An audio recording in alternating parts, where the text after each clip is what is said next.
ఆయన ఈ యావత్ భూమి మీద ఒక మనుషుల నుంచి ఈ మనుషులందరినీ కూడా సృష్టించిన తర్వాత ఆయన మనలో ఎవరికి కూడా దూరంగా ఉండే దేవుడు కాదని చెప్పేసి అపొస్తలుడైన పౌలు అంటాడు. అంటే దేవుడు మనసు ఎలాంటిది, ఆయన ఎలాంటి వాడని మనం తెలుసుకోవాలి ఫస్ట్. ఆయన భూమి మీద ఉన్న మనుషుల్లో, అంటే వాళ్ళు క్రైస్తవులకు కాదు లేదా యూదులని కాదు, కానీ ఏ మనిషికి కూడా ఆయన దూరంగా ఉండే దేవుడు కాదు, సమీపంగా ఉండే దేవుడు. కానీ ఇక్కడ కీర్తనాకారుడు ఏమంటున్నాడు, నీవెందుకు నాకు దూరంగా నిల్చున్నావు, నువ్వు నాకు వచ్చిన ఈ శ్రమలో వెంటనే నాకు జవాబు ఇవ్వకుండా ఎందుకు నాకు దూరంగా వెళ్ళిపోయావు, శత్రువు నా మీద పడుతున్నాడు, నన్ను చంపే పరిస్థితి వచ్చింది, నాకు వచ్చిన ఈ శ్రమ నుంచి నన్ను విడిపించని చెప్పేసి త్వరగా నా దగ్గరికి రా అని చెప్పి దేవుడిని అడుగుతా ఉన్నాడు. కొన్నిసార్లు మనకు శ్రమలు వచ్చినప్పుడు దేవుడు వెంటనే జవాబు ఇవ్వడం, జవాబు విననంత మాత్రాన, జవాబు ఇవ్వకపోయినంత మాత్రాన ఆయన ప్రార్థన వినట్లేదని మనం అనుకోవద్దు. ఆయన చాలా దూరంగా ఉన్నాడు, నన్ను మర్చిపోయాడని చెప్పి మనం ఎప్పుడు అనుకోకూడదు. కానీ ఆ శ్రమల ద్వారా మనకి ఇంకా లోతైన ఆత్మీయ అనుభవంలోనికి నడిపించాలని చెప్పి, మనల్ని ఉన్నత స్థలం తీసుకువెళ్ళాలని చెప్పి కొన్నిసార్లు దేవుడు మనకు వచ్చే కష్టాల్లో కానీ బాధల్లో కానీ ఆయన దూరంగా ఉంటాడు. హల్లెలూయా. యోబు గ్రంథం 13వ అధ్యాయం 24వ వచనం చదువు.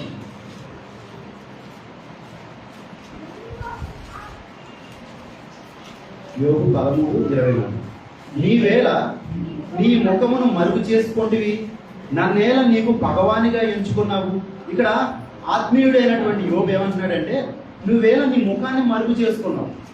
దేవుడిని అడుగుతున్నాడు, నాకు ఈ బాధలో ఇంత భయంకరమైన శ్రమ వచ్చింది, నా అన్నవాళ్ళే నన్ను విడిచిపెట్టి వెళ్ళిపోయారు, 10 మంది కుమారులు ఒకే రోజు చనిపోయారు, అయినప్పటికీ నువ్వు నాకు సమాధానం ఇవ్వకుండా నీ ముఖాన్ని ఎందుకు మరుగు చేసుకున్నావు, నా ప్రార్థన ఎందుకు ఆలోచించట్లేదని చెప్పి దేవుడిని యోబు భక్తుడు అడుగుతున్నాడు. కానీ యోబుకు వచ్చినటువంటి ఆ శ్రమలో యోబు మేలుకై, ఆయనకు వచ్చినటువంటి ఆ శ్రమల ద్వారా దేవుడు సాతాను ముందు ఆయన బిడ్డలు ఎంత గొప్పవారో, ఆయన బిడ్డలు దేవుని పట్ల ఎంత భయభక్తులు కలిగి ఉంటారో సాతానుకు తెలియజేయడం కోసమే ఆ శ్రమను పెట్టాడు. తర్వాత మనం చూసుకున్నట్లు ఏమైంది, యోబుని దేవుడు 2 అంతలుగా ఆశీర్వదించి గొప్పగా దీవించాడు, తరతరాలకి దీవెనకరంగా మార్చాడు. ఈ భూమి మీద మానవ జాతి ఉన్నంతకాలం ప్రతి ఒక్క ఆత్మీయుడు యోబు గురించి మాట్లాడుకునేలాగా గొప్ప ధన్యతను దేవుడు ఆనాడు యోబుకి ఇచ్చాడు. హల్లెలూయా. ఈ రోజుల్లో కూడా మనం ఒక్కొక్కసారి దేవుడు ప్రార్థనకి జవాబు ఇవ్వకపోతే మనం దేవుడు దూరంగా ఉన్నాడని మనం ఎప్పుడు అనుకోకూడదు. కానీ నా దేవుడు నా పక్కనే ఉన్నాడు, నా సమీపంగా ఉన్నాడని చెప్పి మనం అనుకోవాలి. కొన్నిసార్లు ఈ ఆత్మీయ ప్రయాణంలో మనం ఏమనుకుంటామంటే, మనకు వచ్చిన శ్రమను బట్టి ఈ రోజుతో నా పని అయిపోయింది, ఈ రోజు తర్వాత ఇక రేపు నేను ఉంటానో లేదో గ్యారంటీ లేదు, రేపటి తర్వాత నా జీవితం ముగిసిపోతుందేమో మనం అనుకుంటాం. కానీ ఆకాశమందున దేవుడి గురించి ఒక మాట ఉంటుంది, ఏమనంటే ఆయన అల్పయు ఒమేగయు, ఆయన ఆదియు అంతమునై ఉన్న దేవుడు. ఆయనే ఆది, ఆయనే అంతం. ఎప్పుడు అంతమో ఆయనకు తెలుసు. మన జీవితంలో మనం అనుకున్నంత మాత్రం అంతం కానీ ముగింపు కానీ లేదా శత్రువు మన పైకి వెళ్ళిపోవటం కానీ ఏమీ జరగదు. కానీ ఆయన అయిపోయిందని నువ్వు అనుకుంటావు. ఆయన అరణ్యంలో త్రోవని కలిగజేసే దేవుడు, ఎడారిలో నదులు ప్రవహింపజేసే దేవుడు. ఆయన ఎడారి జీవితాన్ని ఆయన చిగురింపజేసి చిన్న నీటి పొగ్గని కాదు కానీ నదుల్నే ప్రవహింపజేసే గొప్ప దేవుడు. ఆయన మనకి ఎక్కడున్నాడంటే మన సమీపంగా ఉన్నాడు, మన చెంతనే ఉన్నాడు. మన నీడ ఎలా ఉందో అలాగే మన దేవుడు మనకి తోడై ఉన్నాడు. హల్లెలూయా. 2వ వచనం, దుష్టుడు గర్వించి దీనుని వడిగా తరుముచున్నాడు, వారు యోచించిన మోసక్రియలలో తామే చిక్కుకొందురు గాక. ఇక్కడ దుష్టుడు గర్వించి దీనుని వడిగా తరుముతున్నాడు. దీనుడు ఎవరు? దావీదు. దుష్టుడు ఎవరు? సౌలు. దేవుని చేత ఏర్పాటు చేయబడిన వ్యక్తే, కానీ దేవుణ్ణి విడిచిపెట్టేసి సాతాను సంబంధంగా జీవిస్తా ఉన్నాడు, దుష్టుడిగా జీవిస్తా ఉన్నాడు, దీనుడిని వడిగా తరుముచున్నాడు అంట. దావీదు తన జీవితం అంతా కూడా దీనుడిగా బ్రతికెడతాను. ఒక దీనుడు అంటే ఎలాగంటే తనను గాయపరిచే వారిని బట్టి తిరిగి గాయపరచకుండా పురుగుని నేనని చెప్పేసి అని అంటాడు దావీదు ఒక చోట. పురుగుని చిన్నపిల్లలకి దాన్ని పొడిచినా అది తిరిగి కాటు వేయదు, ఎదుటి వ్యక్తికి హాని చేయదు, అది ముడుచుకుపోతుంది. కానీ ఎదుటి వ్యక్తికి హాని చేసే లక్షణం లేదు. అలాంటి వ్యక్తి దావీదు. అలా దీనుడిగా జీవిస్తున్న దావీదుని ఈ దుష్టుడు గర్వించి వడిగా తరుముతున్నాడంట. చివరికి ఏమైంది? వాడు యోచించిన మోసక్రియలలో తామే చిక్కుకొందురుగాక. వారు యోచించిన మోసక్రియలు అంటే వారి మైండ్లో దావీదుని ఏదైతే చేయాలని వారు అనుకున్నారో దేవుడు వారికి అదే చేశాడు. ఈ సృష్టి యొక్క ధర్మం ఏంటిదంటే, మనం మన ఎదుటి వ్యక్తి మేలు కోరుతా మేలు చేస్తా వెళ్తే ఆ మేలు దేవుడు మనకు దయచేస్తాడు. మనం ఎదుటి వ్యక్తిని పాడు చేయాలి, నాశనం చేయాలనే ఆలోచనతో మనం జీవిస్తే దేవుడు మనకు అదే చేస్తాడు. కాబట్టి మనం ఎప్పుడూ కూడా మనకి మంచి చేసేవారే ఉండొచ్చు, చెడు చేసేవారే ఉండొచ్చు, కానీ మన మనసులో కానీ మన క్రియల్లో కానీ ఎప్పుడు కూడా ఎదుటి వ్యక్తి కీడు చేయాలి, వాడు పాడైపోవాలని మనం ఎప్పుడు కోరుకోకూడదు. మనం మేలు కోరుతా మనం ముందుకెళ్తే ఆ మేలు తిరిగి దేవుడు మనకే రక్షింపజేసే దేవుడు. దావీదు అలా జీవించాడు కాబట్టి సౌలు తర్వాత ఆ సింహాసనం మీద కూర్చున్నాడు. సౌలు ఏమైపోయాడు ఆఖరికి? దావీదుని అనుకున్నాడంట ఈ ఈటతో తీసుకెళ్లి గోడకు బిగించి చంపేయాలనుకున్నాడంట. ఒక షర్టును తీసుకెళ్లి అలా గోడకు మీద కొట్టి బిగిస్తారు, అలా దావీదుని ఈటతో పాటు తీసుకెళ్లి గోడకు బిగించాలనుకుంటే ఆ సౌలుని దేవుడు ఏం చేశాడు తెలుసా? ఆ మొదటి సమయంలో అధ్యాయం చివరిలో ఉంటుంది, తల లేకోకుండా ముండాన్ని వారి దేవత యొక్క గుడిలో వేలాడించాడు. అంటే తన మనసులో అనుకుంటానే ఉన్నాడు దావీదు గురించి, అదే దేవుడు అతను దయచేశాడు. కాబట్టి మనం ఎప్పుడు కూడా మన ఎదుటి వారి గురించి మేలుని చేస్తా వెళ్ళాలి. యేసుక్రీస్తు ఆయన గురించి రాయబడి ఉంటుంది, ఆయన మేలు చేయొచ్చు సంచరించిన చెప్పి రాయబడి ఉంటుంది. ఆయన బిడ్డలుగా మనం చేతనైతే మేలు చేయాలి, అది కూడా చేతనకపోతే మనం వారి కోసం ప్రార్థన చేసేవాళ్ళం. హల్లెలూయా. 4వ వచనం, దుష్టులు పొగరెక్కి యెహోవా విచారణ చేయడానికి కొందరు, దేవుడు లేడని వారు ఎల్లప్పుడూ యోచించుదు. దుష్టులు పొగరెక్కి, ఇక్కడ పొగరెక్కి అనే మాట రాయబడి ఉంది. దుష్టులు ఎలా ఉంటారు? పొగరగా జీవిస్తారు. పొగరగా జీవిస్తా దేవుడు లేడు, దేవుడు చూడట్లేదు, నేనేం చేసినా కూడా నడుస్తుందని చెప్పేసి వారు ఈ లోకంలో దేవుడిని నమ్ముకున్నటువంటి బిడ్డల మీద పొగరగా మాట్లాడతారు, గాయపరిచేలాగా మాట్లాడుతూ ఉంటారు. నాబాల్ అనే వ్యక్తి గురించి మనం చూసుకున్నాం కదా. అతను కాలేబు సంతతికి చెందినవాడు, అయినప్పటికీ అతను ఎలా జీవించాడు? పొగరగా జీవించాడు, భక్తిహీనుడిగా జీవించాడు, తాగుబోతుగా జీవించాడు, ఒక మొరటు వ్యక్తిగా జీవించాడని చెప్పేసి లేఖనాల్లో రాయబడ్డాడు. దావీదు తన సేవకులను పంపించి ఆహారాన్ని ఇమ్మని చెప్పి అడిగినప్పుడు ఆ యొక్క నాబాల్ ఏమంటాడు?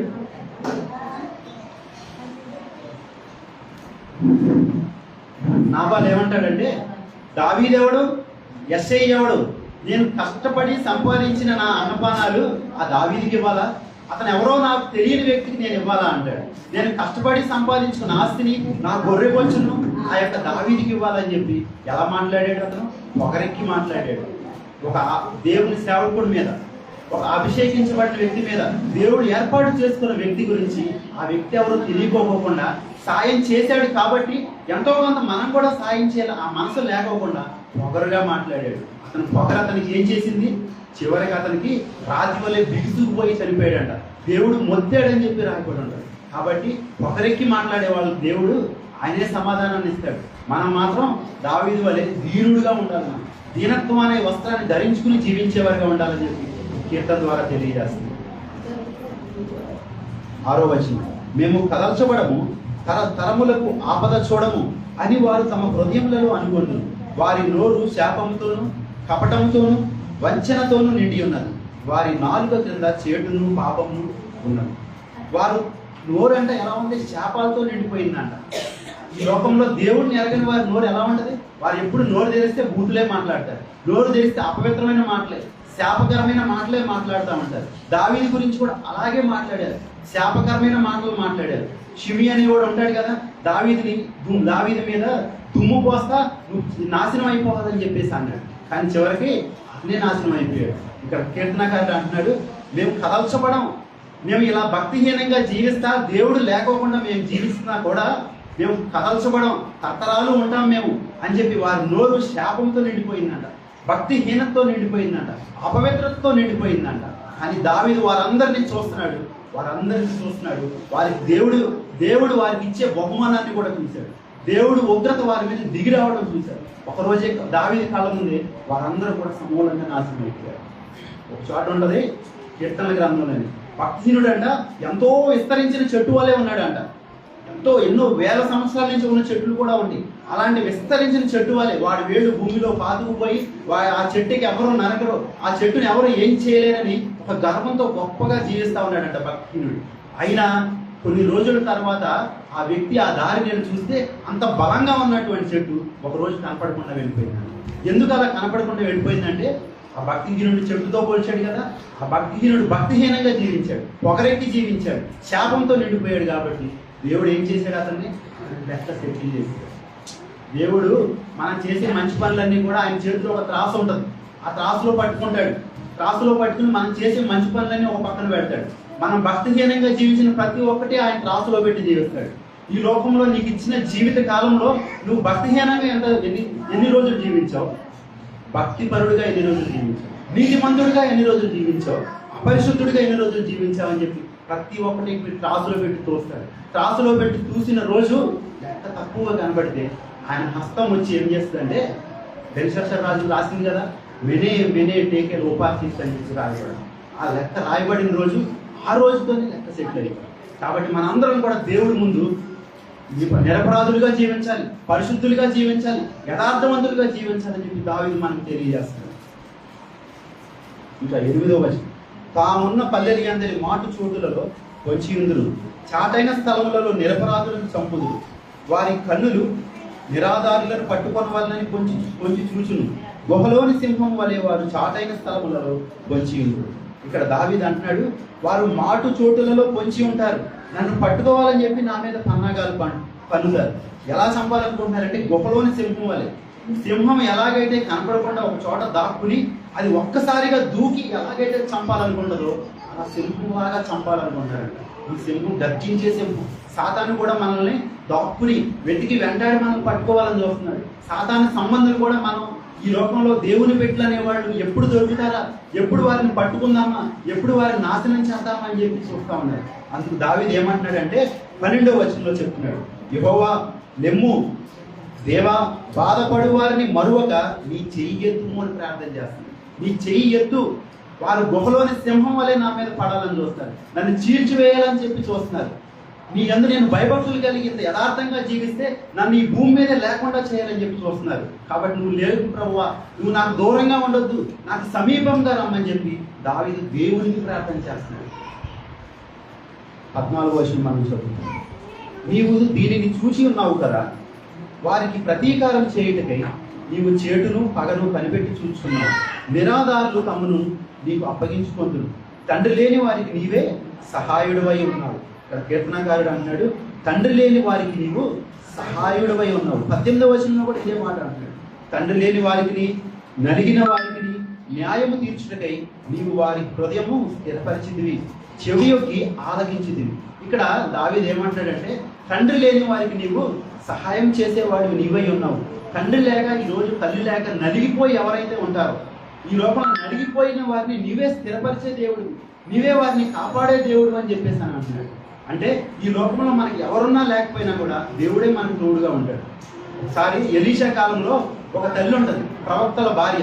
ఆ భర్త చనిపోయినప్పుడు తనకున్న పరిస్థితిని బట్టి అప్పులతో ఆ కుటుంబాన్ని పోషించుకోలేక దైవజనుడైన ఎలీషా దగ్గరికి వెళ్ళి మొరపెట్టినప్పుడు నీ ఇంట్లో ఏదైతే ఉందో అదే తీసుకురమ్మని చెప్పి ఆ దైవజనుడు చెప్తాడు. ఇంకా నీ పొరుగు వారి దగ్గరికి వెళ్ళి అదే తీసుకురమ్మని చెప్పాను. తీసుకొచ్చిన తర్వాత అక్కడ రాయబడి ఉంటుంది, తలుపులన్నీ వేసి అని చెప్పాను. అంటే మనకి ఏ కష్టం వచ్చినా కూడా మనం ఏం చేయాలి, మొదటగా తలుపులు వేసి మనం ఉన్న చోట ఈ 4 గోడల మధ్య మొరపెడితే ఆకాశమందున్న దేవుడు మన ప్రార్థనకు జవాబు దయచేస్తాడు. ఆ తల్లి 4 గోడల మధ్య మోకరించి ప్రార్థన చేసినప్పుడు వారికి కావాల్సిన సమృద్ధి, జీవిత కాలానికి సరిపోయేటటువంటి సమృద్ధిని ఒక్క రోజులో దేవుడు దయచేస్తాడు. హల్లెలూయా. అప్పటి వరకు వారి పరిస్థితి వేరు. ఇక రేపు మాకు ఉంటామో లేదో, ఈ అప్పుల బాధతో అప్పుల వారు నా పిల్లల్ని తీసుకెళ్ళిపోతారేమో, నాకు వచ్చిన సమస్యను బట్టి రేపు మాపు నేను వారు అనేటటువంటి మాటలు తట్టుకోలేక చనిపోవాలేమో అని చెప్పేసి వారు అలా అనుకున్నారు. కానీ చివరి ప్రయత్నంగా ఏం చేశారు, వారు దేవుడి దగ్గర మొరపెట్టారు, దేవుని సేవకుని దగ్గర మొరపెట్టారు. వారి మొర్ర విన్న దేవుడు ఆయన అప్పటికప్పుడే జవాబును దయచేసి తండ్రి లేనటువంటి ఆ కుటుంబానికి ఆయనే తండ్రిగా, పరమ తండ్రిగా వారి కుటుంబంలో జీవిత కాలానికి కావాల్సినటువంటి ఆ సమృద్ధిని దయచేశారు. వారంతా కూడా సంతోషంగా కావాలి జీవించేటటువంటి గొప్ప సమృద్ధిని ఆ కుటుంబానికి దయచేశారు. అందుకే దావీదు అంటున్నాడు, తండ్రి లేని వారికి నీవే సహాయుడవు. అంటే ఆయన జీవితంలో అనుభవించాడు, తండ్రి ఉండి తండ్రి లేనివాడిగానే జీవించాడు దావీదు తన జీవితంలో తండ్రి ఉన్నాడు కానీ మర్చిపోయాడు. తల్లి గురించి ఎక్కడా బైబిల్లో దావీదు తల్లి గురించి రాయబడలేదు. తల్లి ఉందో లేదో తెలియదు మనకి, ఆ పేరు కూడా రాయబడలేదు. సహోదరులు ఉన్నారు, ఎంతమంది ఉన్నారు దావీదుకి అన్నారు? 7 సహోదరులు ఉన్నారు. 7 సహోదరులు ఉండి కూడా ఒక్క సహోదరుడు కూడా దావీదు దగ్గరికి వచ్చి ప్రేమగా తమ్ముడా అని ఏ రోజు మాట్లాడలేదు. అన్నం తిన్నామని చెప్పి అడగలేదు. దావీదే వారికి అన్నం తీసుకుని వెళ్తే దావీదుని అసహించుకుంటా మాట్లాడాడు. భార్య ఉంది దావీదు, భార్య ఏం చేస్తుంది, దావీదు నాట్యం ఆడుతుంటే అసహించుకుంటుంది.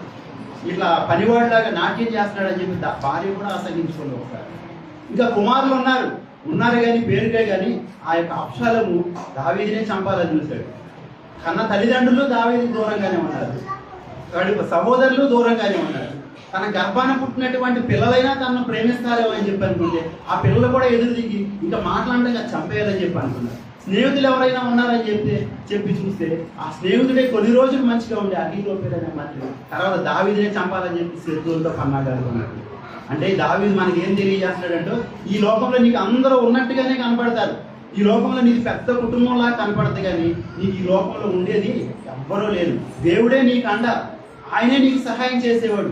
తల్లి తండ్రి లేకపోయినా కూడా, ఎవ్వరూ లేకపోయినప్పుడు కూడా నువ్వు ఒంటరివి కాదు, నువ్వు ఏ రోజు కూడా ఒంటరివి కాదు. ఎందుకంటే నేను నీకు సమీపంగా ఉండే దేవుడిని అని చెప్పి దావీదు తన జీవితంలో ఆ యొక్క 70 సంవత్సరాలు దేవుడు ప్రేమను రుచి చూసి ఆయన ఎంత గొప్ప దేవుడో తెలుసుకుని ఈరోజు మనకి ఈ మాటలు తెలియజేస్తాం.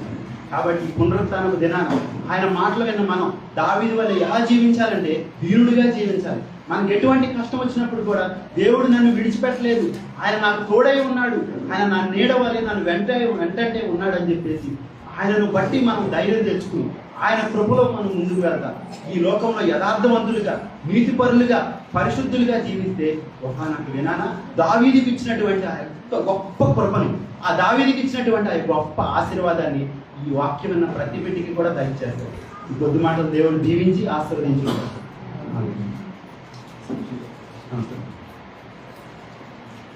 నా సాక్ష్యం కూడా చెప్పాలనుకుంటున్నాను. సాక్ష్యం ఏంటంటే నిన్నటి దినాన నా కాలు గోరు ఏమైందంటే చాలా రోజుల నుంచి అది ఇన్ఫెక్షన్ అయ్యింది. గోరు లోపలికి పెరుగుతా అది ఇన్ఫెక్షన్ అయినప్పుడు నిన్నటి సాయంత్రం ఇక్కడ హాస్పిటల్లో మత్తిచ్చి ఆ గోరుని తీసేశారు. ఆ మత్తు ఇచ్చినప్పుడు ఏమైందంటే ఆయన డాక్టర్ గారికి 20 సంవత్సరాలు ఎప్పుడు కూడా ఆ మత్తు ఇచ్చినప్పుడు ఎవరు కూడా పడిపోలేదా, కానీ అది నాకు పనిచేయలేదు. పనిచేయక రియాక్షన్ అయ్యి కాసేపు స్పృహలో లేనట్టుగా మంచం మీద అలా పడిపోయాను. బాడీ అంతా చల్లబడిపోయి ఇంకా మత్తులో వెళ్ళిపోయాను. బీపీ కూడా బాగా డౌన్ అయిపోయిందంట. వెంటనే సెలైన్ పెట్టారు. కొంతసేపట్లోనే మళ్ళీ వెంటనే తగ్గిపోయింది. ఆ తర్వాత ఆ గోరుని తీసేశారు. ఇప్పుడు అంతా బాగానే ఉంది. దేవుడు చక్కగా ఆ డాక్టర్కి జ్ఞానాన్ని ఇచ్చి ఆ యొక్క మత్తునిచ్చి ఆ మత్తు పదార్థాన్ని కనిపెట్టింది ఎవరు? జేమ్స్ సింప్సన్ అని ఆయన మత్తు పదార్థాన్ని కనిపెట్టాడు. ఆయన కనుక ఆ రోజు మత్తు పదార్థాన్ని కనిపెట్టకపోతే నా బాధ దేవుడికే చెప్పుకోవాలి. కానీ దేవుడు ఆ బిడ్డకి జ్ఞానాన్ని ఇచ్చి ఎటువంటి నొప్పి కూడా కలుపుకోకుండా ఆ యొక్క గోరుని తీసే కృపను దయచేశాడు.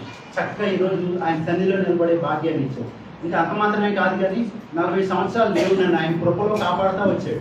20 సంవత్సరాలు కంపెనీలో పనిచేస్తున్నప్పుడు ఎటువంటి ప్రమాదం రాకుండా, బండి మీద కానీ వెళ్ళేటప్పుడు కానీ వచ్చేటప్పుడు కానీ కంపెనీలో పనిచేసేటప్పుడు కానీ ఎటువంటి ఆపద రాకుండా, మిషన్ల మీద పనిచేసేటప్పుడు అనేక సార్లు ప్రమాదాలు జరిగినప్పుడు కూడా ఎటువంటి ఆపద రాకోకుండా, సార్ నేను పనిచేస్తున్న చోట ఒక రాడు స్పీడ్గా ఎగురుకుంటే వెళ్ళి నా పక్క నుంచి ఒక బాక్స్లో దిగిపోయాను.